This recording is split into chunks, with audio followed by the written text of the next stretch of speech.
Il colpo è stato messo a segno questa mattina nella filiale della Cassa di Risparmio del Veneto. 3 malviventi travisati, uno armato di taglierino, hanno fatto irruzione nell'istituto bancario. Hanno minacciato i dipendenti, si sono fatti consegnare il denaro in cassa, circa 9.500 euro. Sul posto sono intervenuti i carabinieri.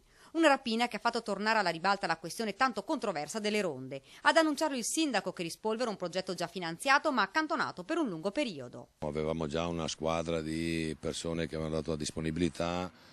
Avevamo stanziato a bilancio i soldi per fare il corso, quindi poi così l'abbiamo un po' lasciato da parte perché sembrava che fosse tutto a posto, però come ho già detto altre volte non bisogna mai abbassare la guardia. Se ne era parlato oltre 1 anno e mezzo fa, poi tutto era caduto nel vuoto, ma i cittadini alla questione ronde sembrano d'accordo, un deterrente non da poco, dicono. Sono convintissimo che possano essere un ottimo deterrente, perché sicuramente il ladro, non il rapidatore, cioè la persona che va a rubare, quando sente un rumore scappa. Più controlli, senza dubbio, perché qua fanno sempre malanni. Secondo lei sarebbe un deterrente per i malviventi? Certamente.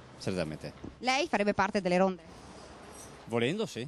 Senza nulla togliere, dice il sindaco, al lavoro ottimo che stanno facendo le forze dell'ordine, ma i controlli non sono mai abbastanza e l'idea delle ronde lo stuzzica. Già pronto il corso. Avevamo un esperto proprio del settore, quindi un ispettore di polizia, quindi è giusto che a fare il corso è chi opera già nel settore, che è ben esperto e sa anche dare indicazioni giuste ai ragazzi che eventualmente faranno questo servizio da volontari. La prossima settimana il sindaco incontrerà i volontari che avevano dato la disponibilità.